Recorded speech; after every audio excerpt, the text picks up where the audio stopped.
रौनकपुर नाम का एक जंगल था।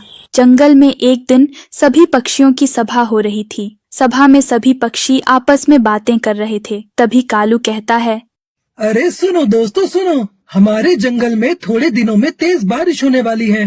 पिछले साल भी इसी वक्त बहुत तेज बारिश आई थी, याद है ना? बिल्कुल ठीक कह रही हो कालू भैया। उस दिन तो बहुत बड़ी मुसीबत आ गई थी। हमारे पास खाने के लिए कुछ भी नहीं था। हम लोग भूख से तड़प रहे थे। और इस साल हम ऐसी गलती बिल्कुल नहीं करेंगे। हम पहले से ही उसका उपाय खोज कर रखेंगे। अब ये सब बातें टूनी मौसी भी सुन रही थी। टूनी मौसी दरअसल बहुत आलसी थी। उन्हें काम करना बिल्कुल पसंद नहीं था। अरे तुम लोग भी बेकार की टेंशन लेते हो। अरे पिछले साल जो हुआ सो हुआ, इस साल कुछ नहीं होगा और बारिश आने में अभी बहुत टाइम है, समझे तुम लोग? ये कालू कौआ तो बस यूं ही टेंशन दे रहा है। अरे नहीं नहीं टूनी मौसी, कालू भैया बिल्कुल ठीक कह रहे हैं। हमें पहले से ही तैयारी कर लेनी चाहिए, नहीं तो बाद में बहुत परेशानी होगी। तो तुम लोगों को जो करना है वो करो, मैं चली, मुझे वैसे भी बहुत काम है। ऐसा बोलकर टूनी मौसी वहाँ से चली जाती है।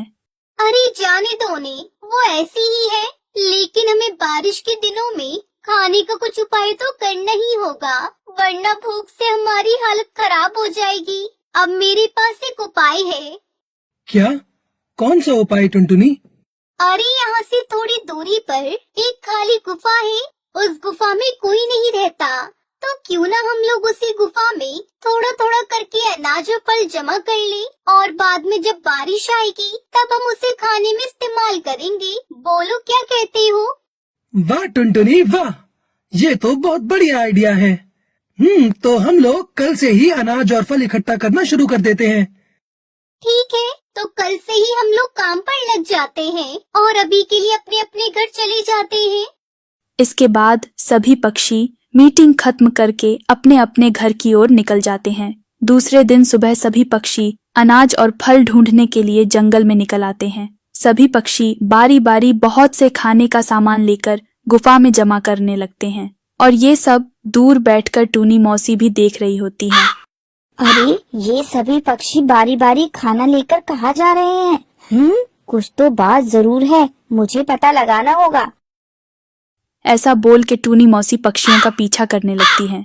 सभी पक्षी अनाज लेकर गुफा में आ जाते हैं। टूनी मौसी भी पीछा करते करते वहाँ पर आ जाती हैं और पत्थर के पीछे छिपकर सब कुछ देखने लगती है। तो दोस्तों, हमने बहुत सारा अनाज अब इकट्ठा कर लिया है और इस अनाज से हम आराम से बारिश का मौसम काट सकते हैं। अरे वाह, ये तो बड़े कमाल की बात है। हमने एक ही दिन में इतना सारा अनाज इकट्ठा कर लिया, लेकिन याद रखना, हमें इस सारे अनाज और फल को छुपाना पड़ेगा, वरना कोई भी आकर बड़ी आसानी से इसे चुरा कर ले जाएगा। एक काम करते हैं, हम लोग उसे पत्थर के पीछे छिपा देते हैं, और इस गुफा में तो वैसे भी कोई आता जाता नहीं, इसलिए ज्यादा टेंशन लेने वाली कोई बात नहीं है। लेकिन ये सारी बातें छिपकर टूनी मौसी सुन रही होती है। तो ये बात है, सभी पक्षी मुझे अकेला छोड़कर बारिश के लिए खाना इकट्ठा कर रहे हैं। मुझे बताया तक नहीं। कोई बात नहीं बच्चे, तुम्हें जितना अनाज इकट्ठा करना है उतना कर लो। अब मुझे सब कुछ पता चल गया है। अब मैं सारा अनाज चुराकर किसी भी वक्त ले जाऊंगी। सभी पक्षी अनाज और फल लेकर पत्थर के पीछे उसे छुपा देते हैं और अपने घर की ओर निकल आते हैं। वहीं टूनी मौसी पत्थर के पीछे ही छिपी होती है। जैसे ही सभी पक्षी गुफा से बाहर आ जाते हैं तो तुरंत ही टूनी मौसी पत्थर के पास पहुंच जाती है। सारा अनाज और फल बारी बारी वहां से लेकर अपने घर चली आती है। अरे वाह, ये तो बहुत बढ़िया हुआ, मुझे इतनी आसानी से इतना सारा अनाज मिल गया। वो भी बिना मेहनत किए। बारिश का मौसम तो अब बड़ी आसानी से कट जाएगा। बड़े आराम से रह सकूंगी। अब उन लोगों को समझ आएगा मुझसे पंगा लेना कितना भारी पड़ा उन्हें। ऐसा बोल के टूनी मौसी बहुत ही खुश हो रही होती है। वहीं अब धीरे धीरे शाम हो जाती है। बारिश शुरू हो जाती है। सभी पक्षी और टुनटुनी चिड़िया अपने अपने घोंसले में बैठे हुए थे। देखा दोस्तों, अच्छा ही हुआ कि हमने आज ही अनाज का प्रबंध कर लिया, वरना इतनी बारिश में हम लोग भला कहाँ जाते। अब ये बारिश भला कब रुकेगी कब नहीं, हमें क्या ही मालूम। लेकिन चिंता की कोई बात नहीं है, हमारे पास काफी दिन चलने वाला अनाज जो है, अब हम कल सुबह खाने के लिए जाएंगे और पूरे दिन का खाना लेकर अपने अपने घर वापस लौट आएंगे। धीरे धीरे सुबह हो जाती है। सभी पक्षी टुनटुनी के घर आ जाते हैं। आ गए ना सब लोग? ठीक है, तो अब हम लोग चलते हैं। हाँ हाँ ठीक है, चलो। सभी पक्षी गुफा की ओर जाने लगते हैं और बीच में तभी टूनी मौसी का घर भी आता है। टूनी मौसी का घर देखकर टुनटुनी को टूनी मौसी की याद आ जाती है और वो उन सब से कहती है, अरे रुको रुको, क्यों ना हम टूनी मौसी को भी साथ ले चले, वो भी तो बहुत भूखी होंगी। बिल्कुल नहीं, अरे वो तो बहुत ही आलसी है और मुझे तो वो जरा भी पसंद नहीं है। वो जो भी हो, लेकिन वो हमारे जंगल की सदस्य ही है ना, तो उसी नाते हमें उनकी मदद भी करनी चाहिए। ऐसा सुनकर तभी सभी पक्षियों को उन पर दया आ जाती है और वो लोग टूनी मौसी को बुलाने लगते हैं। सभी लोग जब टूनी मौसी के घर के पास आते हैं तो देखते हैं कि टूनी मौसी सो रही थी और शोर सुनते ही वो तुरंत फड़फड़ा के बाहर आ जाती है और देखती है सभी पक्षी उनके घर के बाहर होते हैं। पहले तो टूनी मौसी सभी पक्षियों को देखकर बहुत हक्का बक्का हो जाती हैं, लेकिन फिर थोड़ी हिम्मत करके उन सब से कहती हैं, क्या बात हो गई? तुम सब एक साथ आकर भला अब मुझे क्यों बुला रहे हो? टुनटुनी चिड़िया तभी सब कुछ टूनी मौसी को बता देती है और तब जाकर कहीं टूनी मौसी की जान में जान आती है और वो भी सभी पक्षियों के साथ गुफा की ओर जाने लगती है। सभी पक्षी गुफा में आ जाती है और अनाज और फल जहाँ पर रखा था वहाँ जाने लगते हैं। लेकिन जैसे ही वो लोग वहाँ पर पहुँचते हैं तो चकित रह जाते हैं, क्योंकि सारे फल और अनाज वहाँ से गायब हो चुके थे। कोई उन्हें चुराकर वहाँ से ले गया था।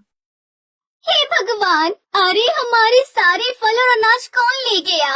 अब हम क्या करेंगे? अरे हाँ टुनटुनी, हमारी सारी मेहनत पर पानी फिर गया। हे भगवान, ये क्या किया तूने? अब सभी पक्षी बहुत परेशान हो जाते हैं। तुम सब परेशान मत हो, मैं कुछ करती हूँ। टुनटुनी चिड़िया मन ही मन एक योजना बनाती है।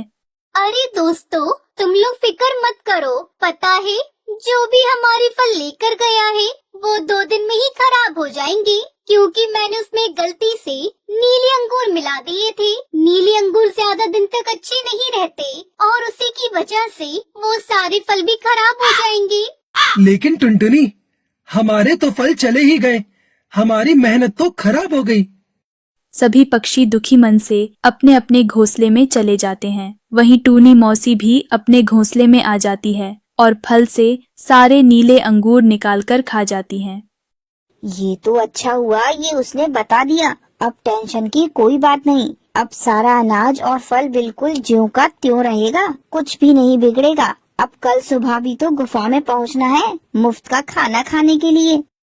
ऐसा बोलकर टूनी मौसी सो जाती है। अगले दिन टूनी मौसी और सभी पक्षी गुफा में आ जाते हैं। थोड़ी देर में बचा हुआ खाना लेकर टुनटुनी भी वहाँ पर आ जाती है। टुनटुनी जब सबको खाना परोस रही थी कि इतने में उसकी नजर टूनी मौसी की चोंच पर पड़ती है। टूनी मौसी की चोंच खाने की वजह से नीली हो गई थी और अब ये देखकर वो सब समझ जाती है।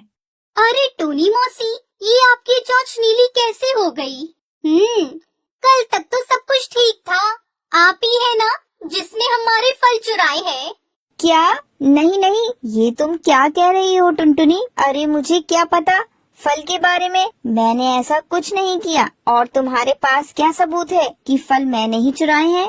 सबूत ये है कि नीले अंगूर खाने से ही ऐसा रंग हो जाता है और अंगूर का रंग 2-3 दिन बाद ही निकलता है। मुझे पता था कि हम में से ही कोई है जिसने ये काम किया है, इसलिए कल मैंने झूठ कहा था कि एक दिन में अंगूर बिगड़ जाते हैं।